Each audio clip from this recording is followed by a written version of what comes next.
All right, good evening. It's Monday, November 24th, 2025 at 7 p.m. This is the Town of Sunderland Select Board meeting. I'd like to call this meeting to order. Item number 2, introduction of board members. I'm Todd Lawrence. At the far end to my right is Bruce Mattson. To my left is Marty Nadler. To my right is Anthony Thompson. And at the other far end, Mr. Rick Timmerman is added to the agenda. Item number 3, additions or deletions to the agenda. Does anyone have anything they want to add or take off? No? Okay. Item number 4 is the approval of minutes. We have 2 pending select board meeting minutes. We can combine them both if everyone's okay with that. We have October 27th, 2025 select board meeting minutes and the November 10th, 2025 select board meeting minutes. Do we have any motion? I'll make a motion we accept the minutes. I'll second that. All right, we have a motion and a second. Any discussion? Oh, okay, so all in favor of approving the October 27th and the November 10th select board meeting minutes, please say aye. Aye. Aye. Any opposed? Abstain. Okay, and one abstain. All right, that has passed.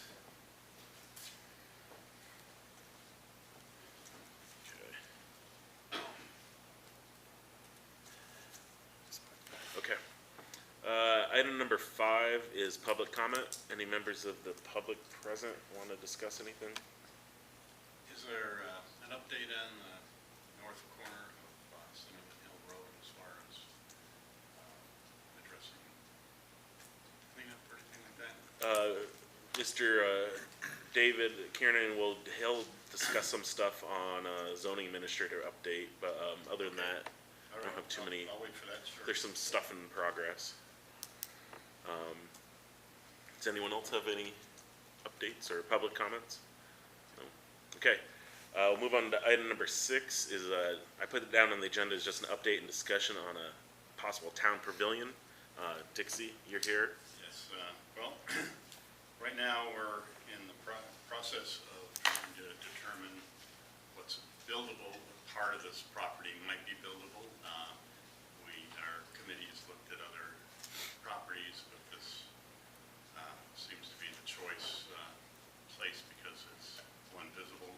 We've talked about pavilion at the school, but that's kind of up in the air about what's happening with the school, even though we know it's closing. The state is going to come down and take a look and try to reevaluate to see if this is wetlands. DuBois and King had said that this is like 94% wetlands or something, and they really they suggested we talk to the state and have them come down and look at it. So, and the state doesn't really want to come down now because it's been drought and wetlands might not show up. Yeah. So it'd probably be spring before they come down. So I think the pavilion, we're scheduling the pavilion for 2037 for more discussion. As things move so quickly around here. Yeah. But no, other than that, we have a few different designs. Some are commercial pavilions, and others would be kind of home built on a lower budget. But we have to figure out whether we can really build one here before we move forward. So Okay. it doesn't seem like this is wetlands out here. I've never seen it look like that, but we definitely need to clarify that before we proceed. So, and our committee, of course, will come to the board if we get a proposal and say, okay, here's what's acceptable, and then review. The board will have the final say on whether, we can put it here, or we don't want it here, or if you put it next door, then it won't impact here, but the neighbors might not like it. So Yeah, I wanted to, I mentioned that in the emails just because, I saw, the email chains back and forth, and I don't think this current board has, the opportunity, to discuss it or discuss the pavilion or, the first thing I've seen in a while was just the thing for the state to come reevaluate the Sure. Du Bois and King survey. So I don't know, does anyone want to discuss anything or, I mean, yeah, I don't know. So what's I guess the intention is kind of, you guys the Sunderland Shines is going to continue looking into things and then you'll come back at a certain point or? Absolutely. I mean, we never want to go around Yeah. the board. I mean, we're not just going to build it and we have to have your approval. Yeah. But we need to come up with what's feasible. The Boss and King Yeah. show a wet area there and they show the well Yeah. protected area there, and then they don't say anything about that other than in their letter, it's all wetlands. It's protected, yeah, class 1. So we're gonna try to, Yeah, I think there's a section back here by the ditch or the little perennial stream, I guess it is, and that's class 2, and then everything else around here, pretty much the whole property is, I think, class 1. And I think with with your, the second opinion from the state, I think it goes into like the acceptable uses for class 1 wetlands, and I think that's what you're getting clarification for, right? Is that what that was?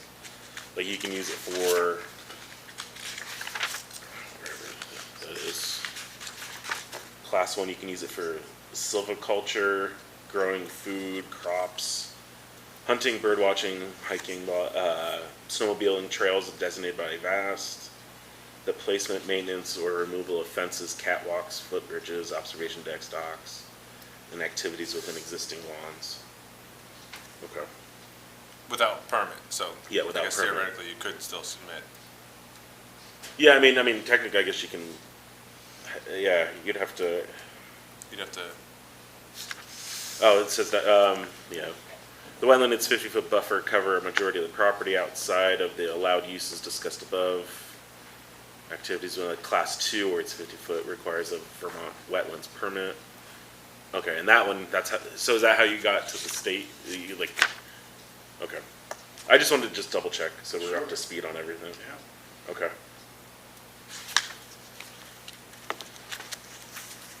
I don't know. Anything else? You guys have any? The monkey in the room, the funding for it, is Sunderland Shines looking into ways of funding a pavilion if we get approval? We don't have a grant set up because we don't know what the costs are yet. So once we establish, yes, we can put a pavilion here, and yes, the board approves the design of it, and yes, where, there's parking or no parking or whatever, once all that's determined and agreed upon by the board, then we can go out and see if we can get grants. One of the thoughts, of course, was using the special projects funds for this. If we go with the home design, it's about half of what folks down in Bennington have offered for their pavilion. It's Vermont Timber Works, and then the other pavilion is like twice that. So it would be in the $40,000 range for the home built or home design. So, and my thoughts with that is the community we would try to get the community involved to build it, so not only would be a meeting place, but it would be a nice start to have the community come and help build. We did the same thing with the playground in Shaftesbury many years ago, and having the whole town come and put it together was really got the community together. So There was interesting comments overheard at the, what was the function we went to in Dorset? What was it? Those the Vermont Leagues of Cities and Towns Select Board meetup. Select board meetup Yeah. with all the different towns in the Yeah. Bennington County. And discussion came up on bike paths and the cost of putting a bike path in, I think, was it Manchester talking about it? But, oh no, Dorset. It was Dorset Dorset, looked yeah, into yeah, it, yeah. and it's, was it $3 million to do a mile? It was, Because of yeah. all the ADA and all the federal requirements. So, I understand you have costs on the pavilion, but because it's town property, we are gonna have to be fully ADA compliant, which just increases all your costs. So, just something else to consider. Does for the state when they come down, I'm assuming probably in the spring, right? Is it? It's not for a permit. It's just a second opinion. Right? Is there any cost associated with it? No. Okay. And then I guess since you're it's still in the long-term planning stage. You said 2047 or whatever it was. But no, I think with like what Rick mentioned with the funding, and I think it's okay I think we can talk about different ideas and stuff.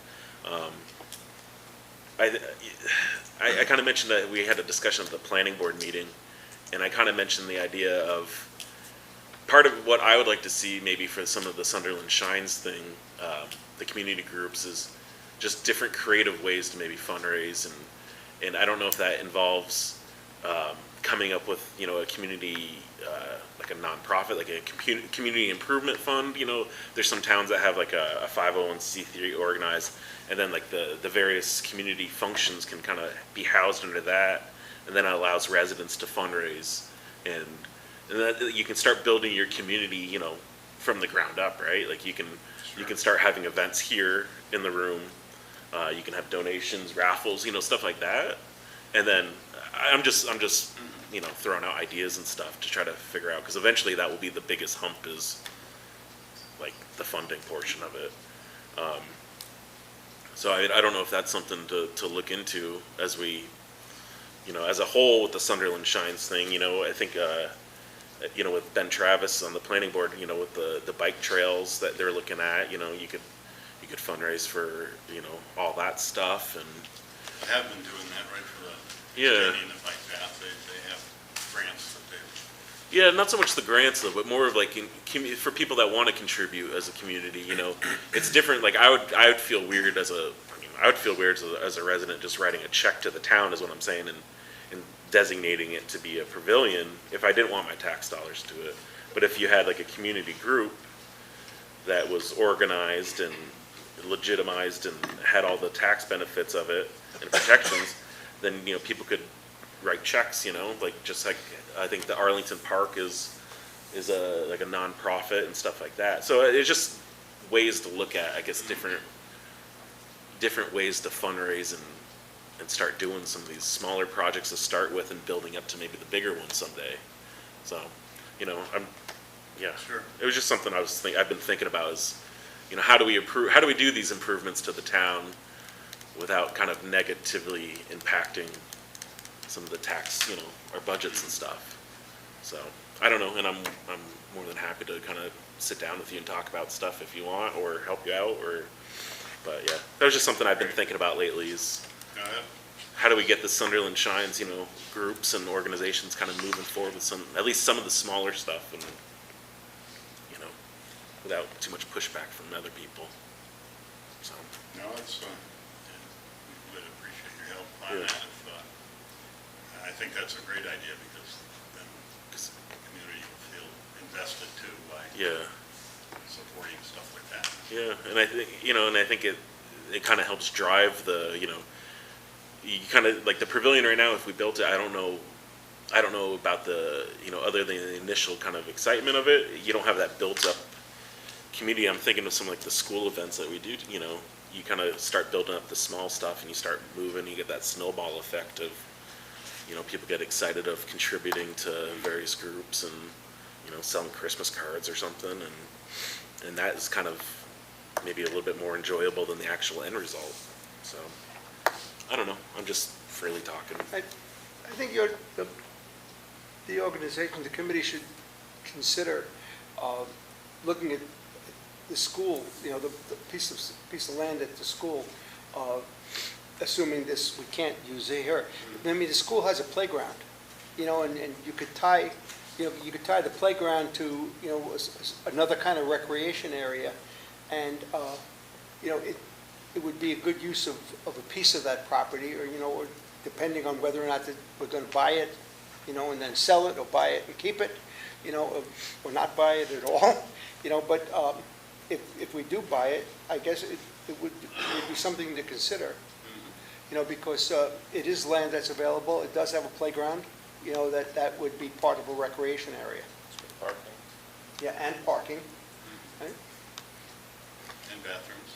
Bathroom, and if we ever sold it, then maybe part of the deal would be that the builder, whoever takes it, the developer, develops a small pavilion area, you know, on their dime. That's just part of the deal. That's, I'm not sure what's happening in the school. I've heard that it kind of wants to keep it, and there was one point where they wanted to hold on to it for a number of years, so in case our young population grew here, and then I don't know what the current, do you know the current I don't standing on that? No. It's my understanding that they do not need it, you know, and I think they're going to inquire as to whether or not we want to buy it.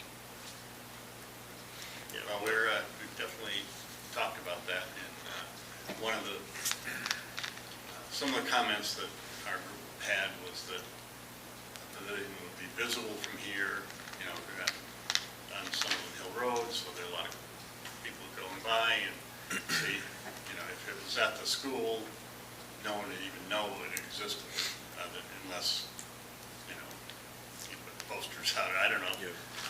They wouldn't ever see any activities going on just driving by, where this would maybe promote more of a gathering place. So I was at, I guess since we're still kind of brainstorming some ideas too, is I was at one of the Sunderland Shines, and I think Avis Hayden mentioned that area by the covered bridge with the parking lots, and as a possible, like, I think she threw out as like a micro park or a small park and stuff like that. And I don't know if that's also something to look into, is, you know, I don't know, as for Sunderland Shines to kind of look into, is, you know, if people would be willing to look into that as a developmental, like a small park and pavilion, or whatever they're called, a gazebo, or, huh? Is that owned by the town? I think that's Avis. The Haydens, I think, own it, but I think she mentioned it in one of the Sunderland Shines meetings as a possible thing. I'm not putting, you know, I don't want to say they're going to sell it or anything, but I know she mentioned it in one of the meetings, I think. So, you know, just different areas too, if this doesn't work out, as possibilities to, I guess, explore. So, anything else on this at this point, or?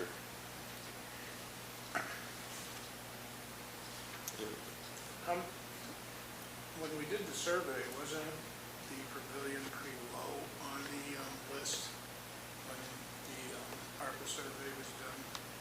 What's really wanting, how many people in the town really want one, is the question. Yeah. The Sunderland Shines was a way to get the community together and come up with ideas, and in that, the pavilion came up as a higher priority. The original ARPA search with the 7 or 8 people that showed up in the 7 months we were asking, you know, that we didn't have a lot of enthusiasm for at that point. But there were a lot more people in the Sunderland Shines meetings than we ever had here as a select board. Martin, how many people filled the survey out and sent it back? 75 or 100, something like that. It was a reasonable number. I think the issue is it's transitioned over to Sunderland Shines, and this is something that the Sunderland Shines Committee has brought to the forefront again. So, I mean, yes, during the time, you know, when you were looking at how to spend ARPA/special project funds and the surveys were done, you know, there was not quite the same result, but Sunderland Shines is a whole new committee, and, you know, you guys are moving forward with, you know, what you found out from the community. And I participated in one of them, and it was quite a turnout at this Sunderland Shines, so. Yeah, there's obviously a strong desire for a community space, slim pickings for deciding upon where that is. Yeah. So I guess to kind of wrap it up maybe is, just because it is the town property, I don't know if, you know, for the state to come down, is the board okay with the second opinion, since it is the town property? I mean, ideally, I think it would have been nice, I guess, to come to the board first before having asking the state to come down. But yeah, I mean, I guess that's the last kind of hanging thing, is if the board's okay. You know, I don't know if we need to vote on anything, but you know. Well, but if they come down and they determine that it is feasible to have other structures, I mean, whether it's a pavilion or town garage down the road or whatever, I mean, it'd be nice if we could do it. If it's not available, it's a moot point for everything. Okay. Yeah, certainly would call the question as to, you know, which way we can go. Okay. Well, our committee was not trying to bypass the board, you know, we were just trying to figure out, I mean, with Sunderland Shines, I thought that was kind of something the board approved of. And, you know, we had direction, and, Yeah. you know. I'm just trying to get us all at the same page, you know. That's Yeah, all. I definitely think we should, and I would be happy to come to any of your meetings to Okay. discuss where we are. If I have any updates, I'll be back to you. Okay. I have also included the board on all my communications, just so you knew what was happening. And I've always copied the select board and the planning board in any of the Okay. emails I've had, so. Yeah, those ones are a little tricky sometimes too, because there's a lot of people CC'd in, so like we can't, you know, communicate to. And actually, we've had an issue Email. with our emails. That's true. The select board email Sometimes works, sometimes sometimes doesn't. works, So. sometimes it doesn't work. Okay, well, I'd be happy to come anytime. Okay. And, you know, and the next update I get, I will Okay. definitely Yeah, get just hold of you, and I can come in and Okay. let you know. okay. Appreciate it. All right, we good on the current update on the pavilion before moving on? Everything's fine. Okay. All right, thank you, Dixie. Appreciate it. So item number 7 is the MERP grant update. We got Jeff and some of the Energy Committee on the Zoom. So I guess I sent the email to the board, kind of where we were at. So we've been working on this for a while, and Callie Fishburne with BCRC reached out, asking kind of what the status was. She talked to myself, she talked to Jeff, she talked to Centerline Architects to kind of get a feel of where we're at. And I talked to her at the thing up in Dorset, and she said where we're at right now, what the board should be looking at is, I printed them out, is going over reviewing the Centerline's initial assessment recommendations. And then after we review them, accept them wholly or in part. And then after we do that, so we would vote, and then after that, we would give another potential vote on Centerline to go ahead to proceed with the description of work and cost estimation for the recommended measures. And this is kind of building up to a Centerline developing kind of a bid package to be sent out sometime late, I think midwinter, sometime winter, spring, with the intention of getting the work done starting spring into summer. And I don't know if does that sound about right, Jeff?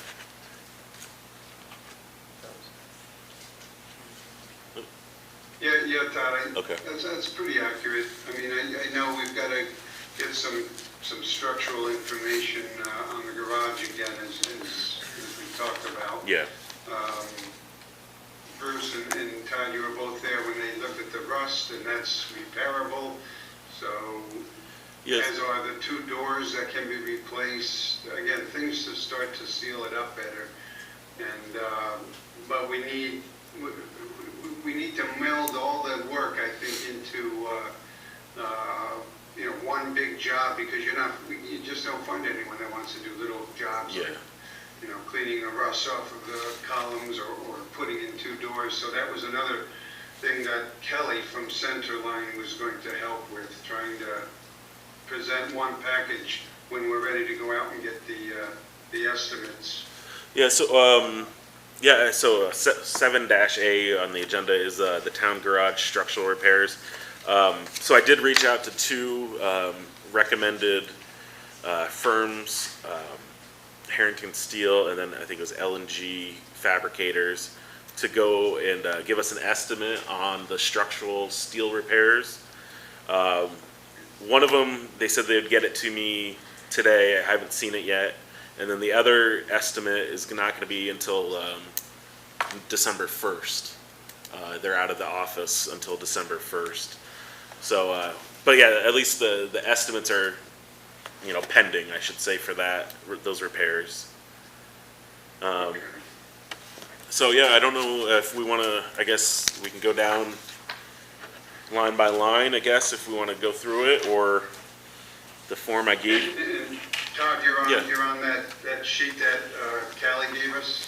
I'm on the Centerline Architects initial assessment Okay. from July 21st. 21st.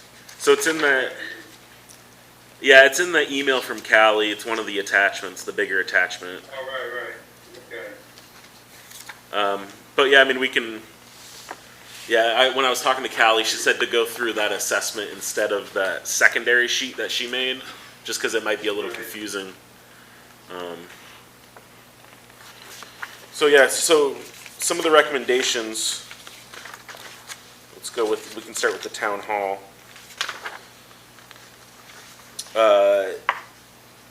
HVAC, so some of these, again, are some of the basic ones.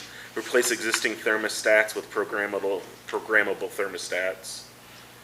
Does anybody have any questions on that one? I think we have programmable thermostats. Yeah, I'm not sure myself. I've seen them there. You've got one right in that room. I Yeah. don't know if it's programmable. If it is, it's minimal, and it might be all we need. But Okay, That doesn't look like a programmable okay. thermostat. So we'll just, yeah. we I can have check it in with my house, that's not programmable. Okay. Carolyn, I guess. Yeah, and then we'll just keep moving down. I mean, item 2, so these are the low-hanging fruit they described it as the envelope replace weather stripping on the rear exit door. I mean, we'll keep that one in there, I think. That's a low-hanging fruit one. Item number 3 is the HVAC, and so that's installing a mini split system to heat and cool the meeting room. The system to have one outdoor unit and 2 wall-mounted indoor units controlled by a programmable thermostat, and the existing radiant heat will remain as a backup. The recommendation number 4 was, if we got there, it was the solar, and that was install a 8.5 kilowatt system on the site. So that one, I guess we might want to have a little discussion on that one, because it goes back to the roof or the pedestals, I think. And I don't know if that's something that needs to be picked now, Well, from or, the Energy Committee standpoint, we had researched it, and we felt definitely the roof would have been the better way to go. I think I sent you pros and cons Yeah. of both ways. And as a committee, we just felt the pros of a roof versus the cons of a fields array, greatly suggested we should go with the rooftop. okay, yeah, I think, So that, again, that's our recommendation. yeah, And we go back, I guess, to the wetlands discussion, but. yeah, we did have a small roof leak in our metal roof this past week or two. So I mean, that kind of throws, usually these metal roofs don't have leaks, fairly common, but, so I guess that was, one of the concerns that just popped up too, is like, if you have a metal roof leak, once you throw solar panels up there, is it, how do you fix it? If it's a seam issue or a joint, or, I don't know if anyone wants to have discussions on pros and cons of pedestal or roof, or what their thoughts are. Can I just chime Yeah, in for a second? go ahead. I see another person. I don't know if that's Kelly from Sunderland or not. Oh, is there anyone else on there? Because I thought No, Kelly it's- and Callie might be joining us. It's Kim, Kim, you're not in the picture. Oh, no, Callie, so I talked to Callie. Callie's away on a trip with her family, so she's out of town. Okay. She did offer if we needed her here, but I figured it's Thanksgiving week and she's with her family, so. But I did see something from Kelly from Centerline that Oh. she would be here. I don't, One of the emails. Yeah, I That's haven't not her, seen- I guess, because No. again, she could discuss a lot of this and give us all the, the technical expertise of putting it on a roof or putting Yeah. it in the field, or how do you deal with leaks, fire department, things like that. I know Yeah. I sent you something about any concerns of the fire department. And I wish she was here, but Is there enough money in the MERP grant to cover all of these proposed work? yeah, I think there is. I think they broke it down by, I've got that here somewhere too. They broke it down by price, and to get every one of them done, one of them was possible solar on the garage, which obviously we're not doing, so that freed up money to put a larger system on the roof at the town hall. yeah, I think they combined, I think it was Yeah, gonna be they 4.5 broke it down, of like, right to each. the penny almost, Yeah, for everything. Because we got, what, 206, and I think we spent some hiring Centerline as a project manager. yeah, So, The only thing I'd say about the roof is, I do know that this is only a 29 gauge metal roof, which is the thinnest metal roof that they make. that was, And I'm not sure if that's meets the minimum requirements for installing solar panels on a roof. That's something we should look into. so it does say for considerations in here, it says installation on the roof requires an analysis by a structural engineer and complicates future roof maintenance on there. Yeah, I mean, my personal feeling is, I mean, I would like to go with the pedestal version if we got to it, if we had funds, and I think the pedestal, just because of the roof and the maintenance and all that stuff, Aesthetically, a roof is the way to go. Yeah. But if it's not feasible, but then we'd have to guess, then you have the permits of the wetlands, and so it kind of, complicates everything. So I don't know, I don't know if people want to leave it in here as is, or if we want to make a note, or if we want to, Dave, does the town need a permit to put a pedestal solar panel on? The town should apply for one. Towns are exempt from their own bylaws, but you should apply for one, because it's the proper thing to do. But there would be nothing, well, that's wetlands over there, I don't know if you'd even be able to do it over here, but it's kind of the same question with the pavilion, what this is. yeah. Back when this was definitely a wetland, that's why the Body King said it again, because it was designated as that back then. And the state can come in and maybe waive them off, but it would all have to be decided. But I always, whatever town I recommend, towns apply for permits for their own bylaws. Yeah. It looks good when you turn other people in. I think before we spend a lot of Yeah. time deciding whether or not we want pedestal or roof, Yeah. we ought to find out if the roof can actually Yeah. accept the solar panels. So I guess, That may answer the question. And Yeah. all the construction diagrams should be in here, it's not that old building. Someone should just look at it, a proper engineer, would pretty much guess that quickly. okay, so before, for that one, we would need to consult the structural engineer then. yeah, I think the only issue with that is that the metal roof was kind of thrown in at the end. Yeah, I don't remember at this point. And it was Towards the end it of was this it was left over from another construction job. Oh, was it? Yeah. Yeah, because I left just before, I took a job in Shasbury just before Yeah. we were getting into the construction phase. That was kind of at the end of our relationship with the Yes, architect. yes, I do remember that. Is that, is there sheathing and then the metal roof, or is it metal roof on, just? I think the Slabs. sheathing, but I mean, I think you've all seen, even in the front, it's because it's so thin and so cheap, it's bowed up. Yeah. So, and I just not sure structurally, are the seams even strong enough to, 29 gauge, you know, it's aluminum foil.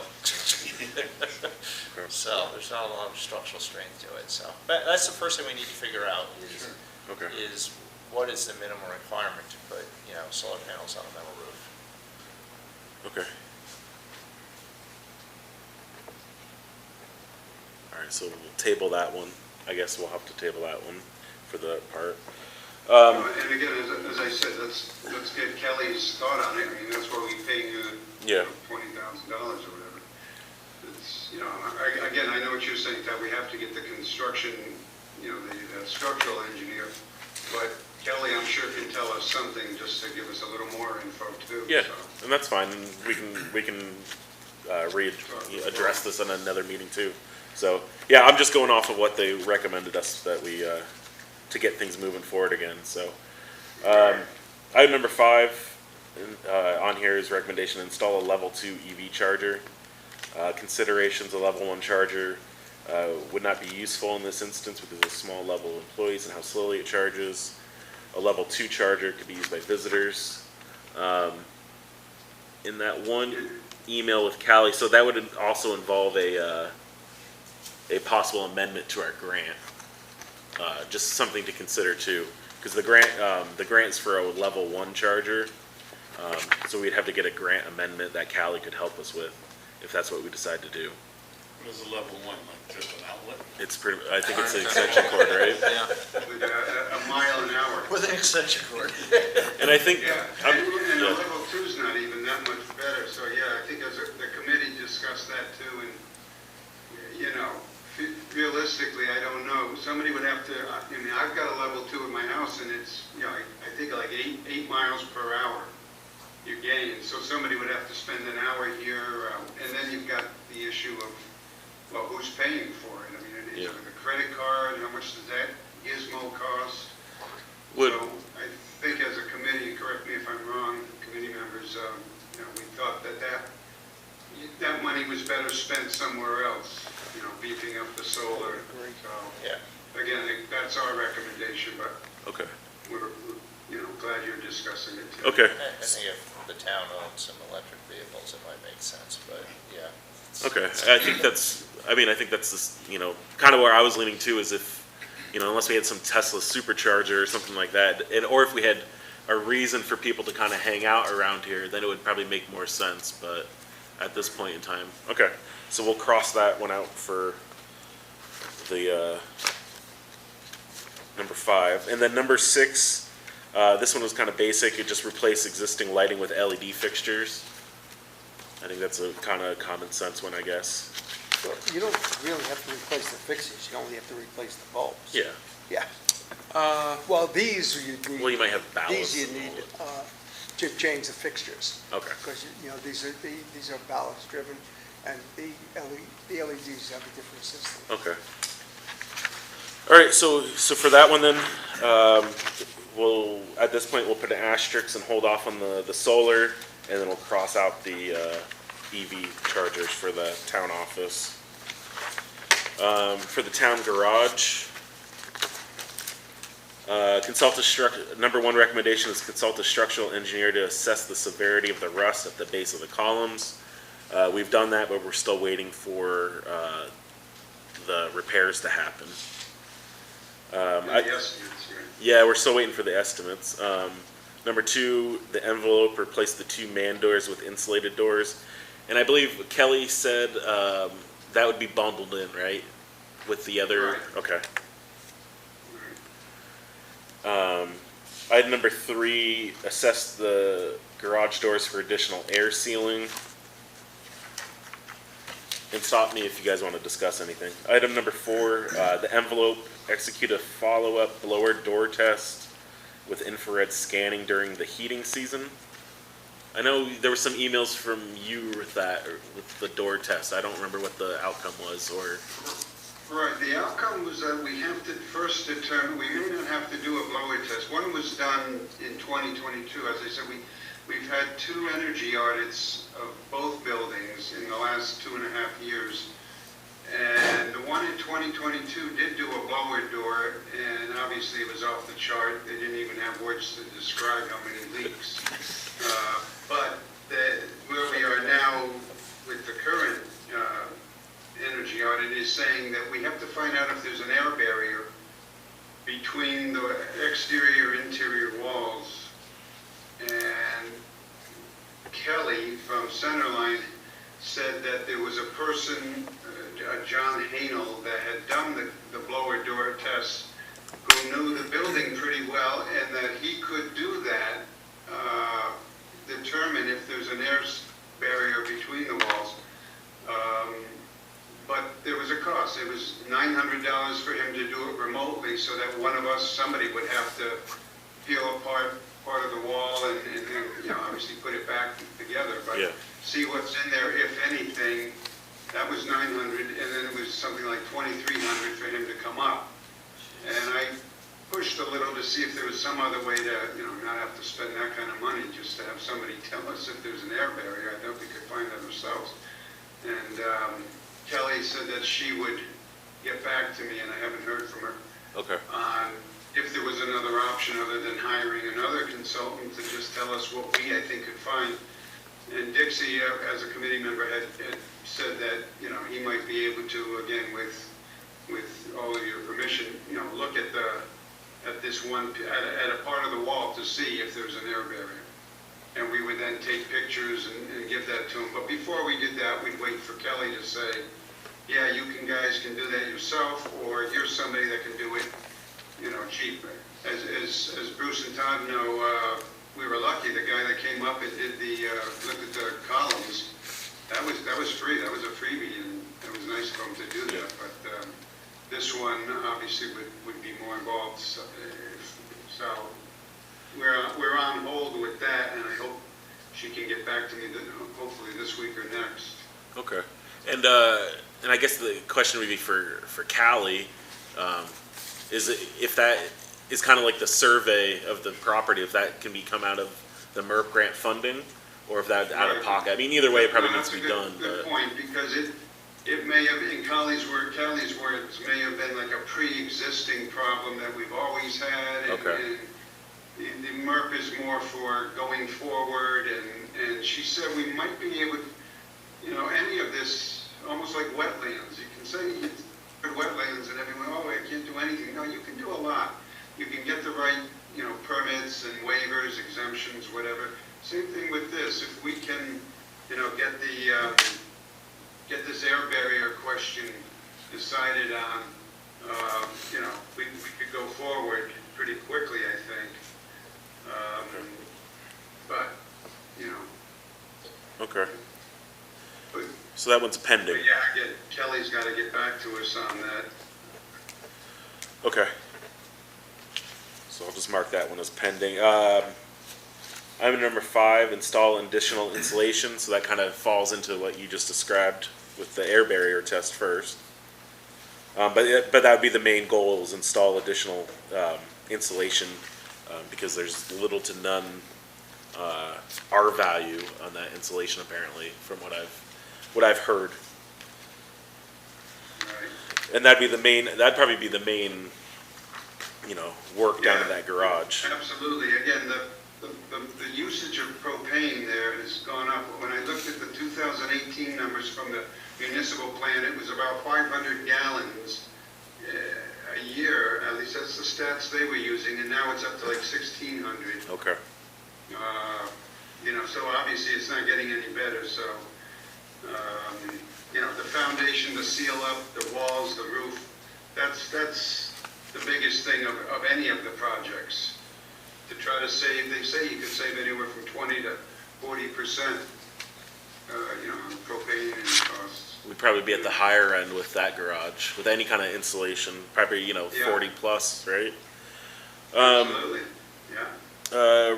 Item number 2, the recommendation is install a ducted air heat pump down at the town garage, and the radiant heat that they currently have will still remain as a backup. Right. And I think that was, they went through a couple different possibilities, and I think that was the most reasonable, realistic one was the ducted air heat pump. Okay. And I'm sorry, but Todd, Yeah. to follow up on what you had mentioned about Cali, yes, you said that we could go to the BGS, Building and General Service, I think that's what they, and tell them that if we did indeed need, you know, a consultant to tell us more about what can be done there, that we can't go forward, if this was true, we can't go forward with anything MERP related without the study that she thought BGS might approve it, Yeah. even though it was a pre-existing condition. Yeah, and I think that was same with these the grant amendments too. She offered to kind of facilitate those discussions with the state. I believe between us and the state, she would work as the conduit in between. So Yep, you're right. okay, so that'd be a good thing to follow up with her on. Yeah. So, all right, so that was those are the recommendations that I saw for the town garage. Unless I'm missing anything, I don't think That's it. there was anything else. Is there some sort of efficiency rating that is a minimum that you would look for before you put a ducted heating system in? You know, it would make sense to put a heating system in if it's all going to be going out. You know, if they have an efficiency rating, you know, of a certain amount of, you know, insulation that would hold the heat in before you start putting a heat pump. Yeah, I mean, obviously if the doors are open, but yeah, I don't know. I mean, I'm assuming with the whole intention is once you start the insulation and the sealing of the doors, I don't know what the. Yeah, but my question was, if you do all that, Yeah. you know, will it be tight enough to actually make a heat pump make sense? Yeah, I don't know. I don't know that one. Again, relying on Centerline, we're paying them enough to tell us. Yeah. They're the technical experts on this. I mean, these are all good questions, and we've had them too as an energy committee, but, you know, it's way above our pay grade when it comes to that type of stuff, so that's what they're getting the money for, I think. Answer those. Dave, you know what type of heat they put in the Shasberry's in the garage? It's radiant floor heat. I mean, Because it's typically, much better for the trucks, it's much better for everything. it's better for the trucks and it retains the heat. And the biggest issue with all this, whether it's the propane or the heat pump, is you can have seal up all the leaks you want on the doors and everything, but they open up half the side of the garage. Yeah. Yeah. It all just goes out. So, I mean, I know a lot of the garages I've visited, it's a radiant heat and the floor is, It's a little more expensive, but pays off in the long run. yeah, dries the floor out. Buys the floor, it's the same. And is that radiant hot water heat, oil hot water, Oh, propane. propane hot water? Yeah, we have a very 2,000 gallon tank. Yeah. So You only fill that 4 or 5 times a winter? The building, I gotta tell you, the new building is unbelievably tight. Is it? We have 8 bays, and the doors are going up and down in the winter, and we use very little. When it was closed up, that was a tight building. It's actually hot. Nice. something to think about if we ever build a new garage. Yeah, no, Obviously, it's just, many you years, 2050 for that new garage. You can go through all these procedures to save Yeah. money in it. You open the doors. So I don't think, I mean, obviously I don't think we can probably, what Callie was asking us to do is vote on anything. I think we should hold off and get some of these questions answered. Because obviously we can't vote to give Centerline the go-ahead to proceed with a description of work. Do you agree with that, Jeff? We should hold off until? Yeah, unfortunately, as I said, I'm gonna look at my old emails, but I thought it was a week ago, Kelly from Sunderland was going to be here and answer every one of these questions. Okay. We'll have to table it, I guess, yeah. And is it possible to give her a partial list to start, Yeah. for her to start to work on? Are you, I mean, do you wanna, cause Callie did say we could do it, wholly or in part, so I mean, I guess we could, give her the partial list. Well, yeah, I guess like you said, the low-hanging fruit, the thermostats, the lighting, They could start with the budgeting for, The mini the split? costs and put it together for the bids. yeah, yeah. So we can get, and again, part of their agreement, Centerline, Yeah. was to help with the bidding process. You know, they know the people that are good, they know the people that maybe are available, you know, that's the key, but, you know, so they'll help us with that. If we have suggestions, obviously we can, you know, all of us as a town can throw that out, but, yeah, I think, you know, again, maybe the next meeting, having Callie and Kelly here, or at least telling Callie right now that here's what we want to get going on, those three things, just to get this moving, yeah. That might be the way to go. But really, the only thing that's being addressed is the mini split from here. Yeah. Which I'm not even sure you have to go for bid for that. I mean, They're gonna, you can get requests, but. they'll do I mean, all, it's- they'll bundle it all together, I think. I think the Centerline, there was gonna do the project management of all this stuff. Okay, Just cause that was the intention of hiring him, okay. so we didn't have to do what we're doing, I guess, now. I mean, if you read her notes, she's saying that for numbers 3, 4, 5, and 6, you should have a professional cost estimate. Yeah, I was gonna say it's Yeah, stated so, right in I there. mean, Yeah, it would make sense, that would be the place to start. Yeah. Would be getting the professional cost estimates. And that's what I think that's what this was, us just approving this, and then that was gonna give them the go-ahead to start doing that stuff with the costs.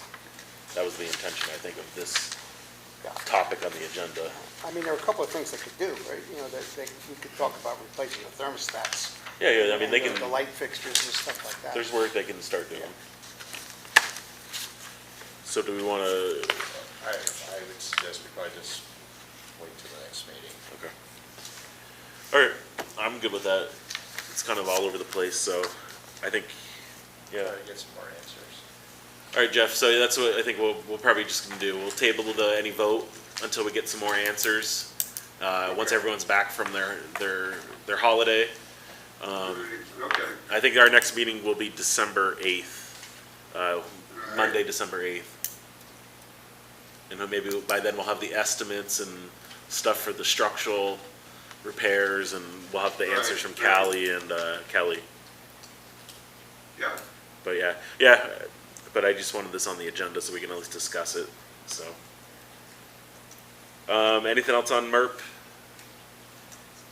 Do you have anything, Jeff? Nothing here, anybody else, Andrew, Colleen, Scott? Lisa? Okay. No, I think that's it for us, from us. Okay. Yeah, I feel like we had a lot of stuff going on in the summer and the fall here in the town, so I think now we can kind of go back to focusing on this MERP project and get this, you know, kind of as the focal point for winter and spring to get this really going, so. Okay, all right. Okay, thank you. All right, thank you. Let me know if you hear anything from Kelly. Will do. All right, thank you, Jeff. Thank you, guys. Thanks. Okay, Okay, guys. item number 8, zoning administrator update with David. Well, I took his question first off. We're in court with both parties. And part of tonight is we need to do another motion, the board's approved. So it's grinding. Yeah, I know. But it's actually going to wrap up before long.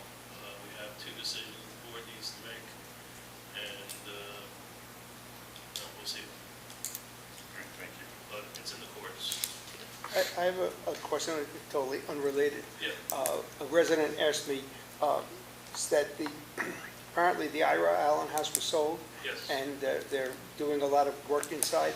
Yes. Was there, did they need a permit, and was it issued? That was the question. No, they don't need any permit for interior work. I think I talked to that same resident, and I didn't know that it had been sold, actually. because I don't necessarily see that stuff. But I do intend to drive by just to make sure there's no exterior thing, because it wasn't when I was here, but apparently a deck went on the back of the other place. I forget what they call it, the house down there. There was a permit for that, but people didn't know that, was just not a big a deal.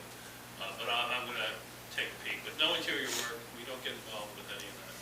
But because it's a commercial structure, it has to be built to the state fire code, so it's going to be done pretty, you know. So that would be up to the state to inspect Yeah, that. yeah. Okay, thank you. Other things, all the registered STRs were sent friendly reminders to re-register. One already has, it's due this month, December. Nobody has anything to say. The only question I got was from two people who registered, 8 to 9 months late last year and didn't think they should have to re-register. And I pointed out that just registering 9 months late doesn't give you a grace period into the next year. So, and I did remind people that last year we were very generous because it was new, and that's not going to extend this year. I sent out 2 notices to Airbnb and Benborough, and everybody on 2 properties that were in violation, and they immediately registered and will be re-registering 26. They don't like when the letters go to Burrow and Airbnb. Because I have a big jump on that. What else is going on? Had about 74 permits so far this year, about 5,000 in fees.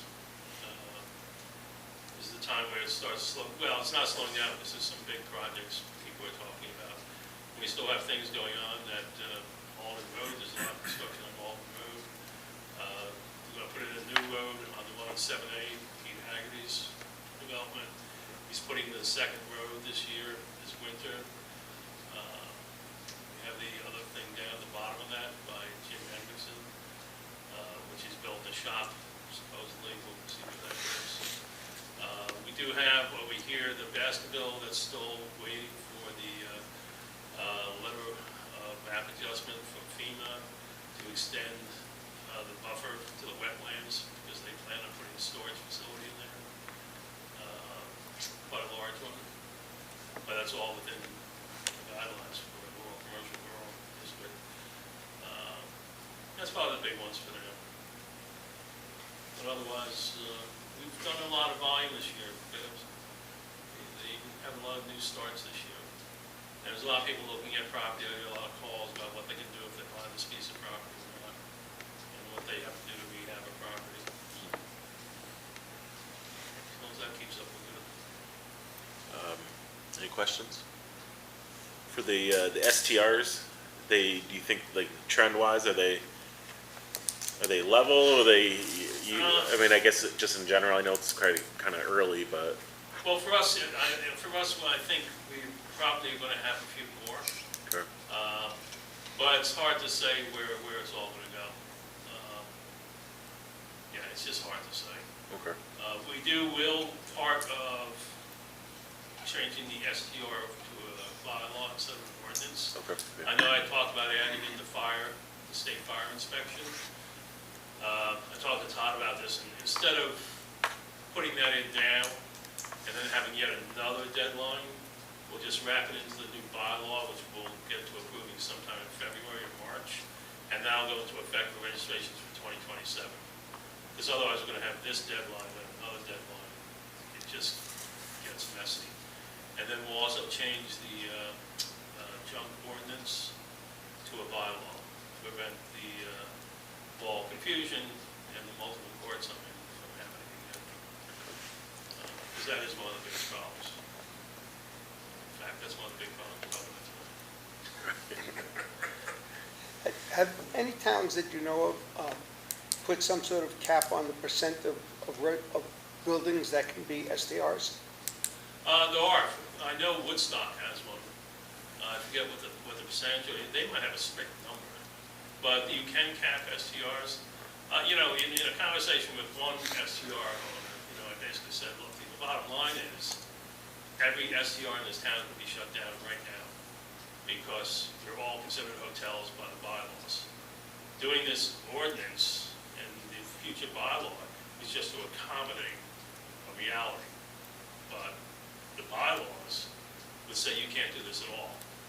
So, and there wasn't much traction to try and take on the short-term rental industry, because we're a good target to take this little town that doesn't have the financial wherewithal to fight Verbo and Airbnb, so we just went the route to try and just protect the community. But we can certainly talk about capping, but like I said, I don't know where it's gonna go.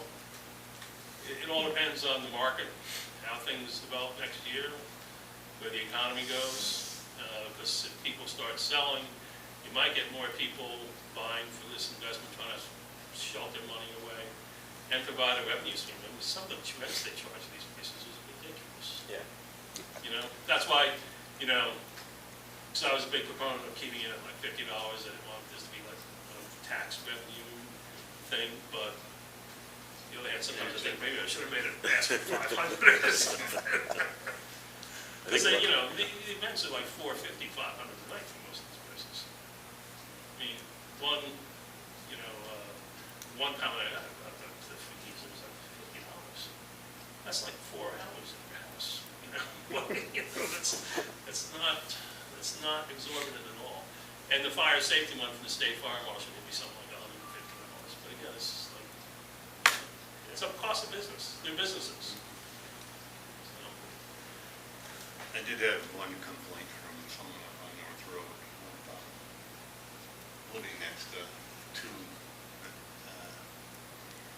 never knew who was there, and Yeah. made him nervous, and just, you know. We had one that was a problem off of North Road, back when I started talking about this, and I'd never heard of this one, but, when, was it Fidium or whoever was seeing all the wires, they were rotating construction crews out of it. And, you know, the people finally said something, they're like, you know, there's all these strange men are coming and going, and, you know, they're all construction workers and everything, but this is what the residential neighborhood is turning into, and that's, you know, not right. But at least the ordinance now gives us an ability for someone to actually make a complaint. We have some ability to address the complaint within the framework of the ordinance. I don't think this person encountered any ill will, but just not knowing who's there and somewhat different all the time. Bothered. When the 20 motorcycles showed up next to me, I was like, well, this is entertaining, you know, when we got a big fight in the backyard. But, yeah, you never know who's there. People coming and going, the wedding bus is backing up into the driveway with the beeping going on. It's like, yeah, it gets old. Anything else for zoning? I'm going to excuse myself. Okay, thank you, Dixie. Thank you very much. Thank you, Dixie. Okay, and we'll talk to you at executive session in a little bit. Item number 9 is old business. I have on here for item A, the October 20th engineer site visit on Sunderland Hill Road. I sent that out, I think, to all you guys, just for reference, because it's not a bid or anything like that we're gonna follow up on right now, but yeah, just regarding the Chiselville and the guardrail, issues and the sloping. And I think, I don't know if the next action to look into, because we kind of have a cost and kind of a rough idea of what it would take. I don't know if, like, starting conversations with BCRC, because they're, you know, they're road, experts and stuff like that, some of them. Just a discussion, say this is what we got, and see what that leads us to, kind of figuring out how to lump this into some kind of project at some point, or I don't know if anyone has any thoughts on that. I wasn't there for when this study was done, but it's a pretty serious situation. Yeah. I mean, eventually that road is gonna give out, Mhm. and that is the main thoroughfare, one of the main thoroughfares north and south of the town, so, being a class 2 road, I don't know if we could get funding from V-Trans on it, but I was kind of surprised at the estimate as low as it was. Yeah, well, it was like, 130.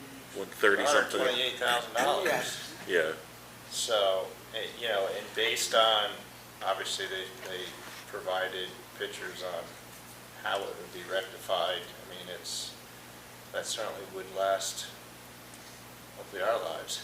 Yeah, and that, I mean, that obviously doesn't cover Some of us. paving though, too, so you'd have to, you know, Moving of the garden. yeah, so, you know, probably a decent amount more, but yeah, I mean, I mean, there's no room to go on the other side of the road. I mean, that's all ledge, isn't it, Bruce? Yeah, yeah. there's a house there too. Yeah, a while back, I did mention this, before we started doing this, to Dara Zink with BCRC, and she said she could maybe look into with the V-Trans, and, yeah, you said it's a class 2, right? Yeah. So, yeah, I can, or if Bruce wants to, or myself, or whoever, we can maybe start that and see funding wise, because it is a pretty substantial project. So this is the south end. Yeah. Coming out of the covered bridge Yeah, where it's kind of leaning. leaning towards Chisholm. And it's definitely, it's something that's been kicked down the road for a while with some of the, you can kind of peek down and see some of the repairs, so, I'd never seen the backside of it. It's all wall yeah. down to that point where it's sliding. That's a really good price, though. That's like amazing price. Yeah. I mean, the proposal, the GSI, sent was pretty thorough. I was surprised. Yeah, yeah. He spent a couple hours out there. We did a walkthrough with him, and then he stayed there a couple hours and did all of the engineering, and so yeah, I can follow up with Dara and see what we can, you know, share that with the state. Close that road, let me know so I can take that week off. Yeah. Actually, It'll be a pain. they'll keep it open. Yeah. They'll do it all from up above. There's With the little moving gates and stuff. So, be one lane. You get irritated enough with the people on 7A this week. so okay, I'll Like idiots. I'll follow up with Dara and I'll keep the board updated. They like to put their signs in front of my mailboxes. Oh, Idiots. I get to run them over.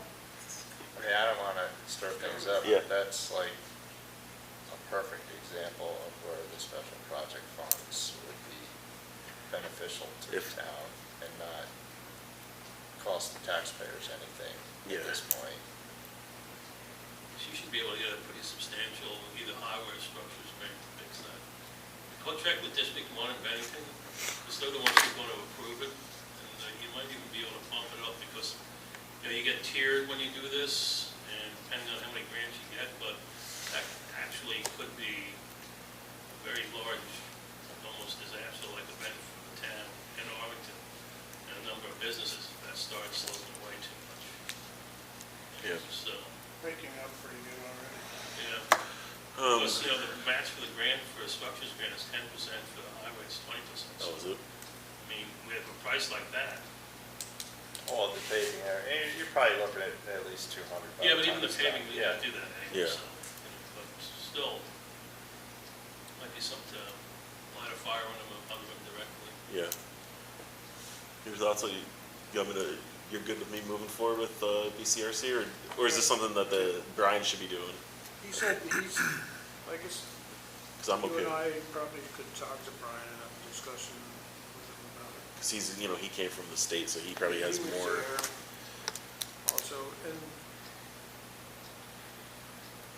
the gentleman that was doing it could also help in looking into grants. I think he was, when I talked to him up there at the Uh-huh. fair, he seemed to have a lot of information he could offer. Okay. All right, so we'll follow up. Let's see, and then item B, the excavator bucket purchase. So at the last meeting, we approved the purchase of a new excavator bucket. And afterwards, it was brought up that so we have the bucket, and then there was a separate price for the pins. The price for the pins, I think, was 800 and something. That was just for one pin, and it should have been for 2 pins. Is that correct, Bruce? Yeah. And so that was just kind of an update, is that we were going to add an additional from the special projects, the price to get the second pin, because you kind of need 2 pins for the bucket to work, so.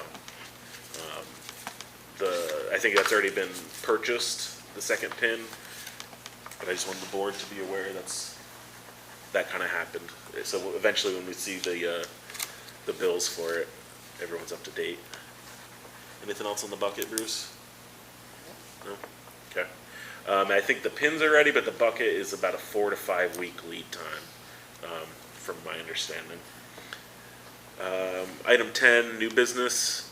I just have, I think the tentative, we were gonna start looking at budget discussions at the next select board meeting on, December 8th. Caroline was gonna, start getting all the papers together and we can start those discussions then. I think this is roughly the time. I've only been through one of them, so I think this is roughly the time people started talking about it. Yeah. Yep. Okay. Any other new business? No. Item 11, review of correspondence, signing of warrants. I had a couple things in here. This can go into the budget discussions. Well, this is from, it got sent to me from BCRC. It's their annual report and then also their request of funding. I believe it's gonna be level funding. It's about $5,000 a year. So they weren't gonna ask for any additional, for the annual budget. I just wanted to share that with everyone. Yeah, so in the folder here, you guys can look at if you'd like, is the additional cost for the pins in the bucket.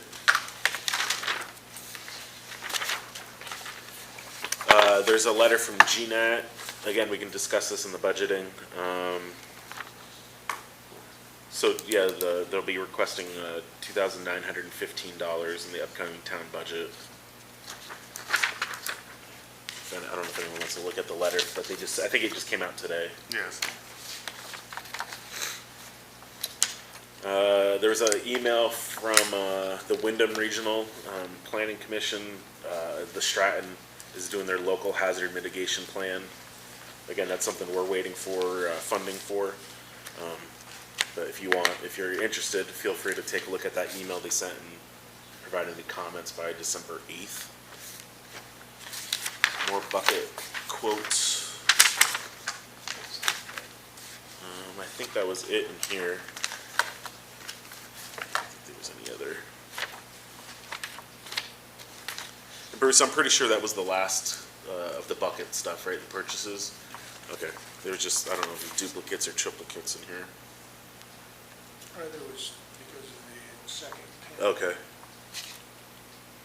Okay, there's the job bucket. Okay. I don't have anything else. I gotta go through this folder and empty some of that stuff out of it. I don't have anything else for correspondence and warrants. And if we're good, we can move on to item number 12, which is executive session. And then that session will be discussing zoning legal updates. I'd like to invite David Kiernan to the. Invite me. Yeah, you know, It's all right. if you want to work for the town, you could. I got one job already. Okay. Just me as a mystery. But no, appreciate you. Always appreciate you coming to our meetings. Yes. Thank you, resident. You run out of battery yet, Anthony? Gaina, you don't say. You down to 12%? You've got So, plenty there. I dim my screen. So we just have the motion, right? We need a motion to I'll enter. make a motion that we enter into executive session. Second. Well, you beat me to it. Who's the second? You're allowed it. Anthony's the second.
I'll make a motion, we come out of executive session.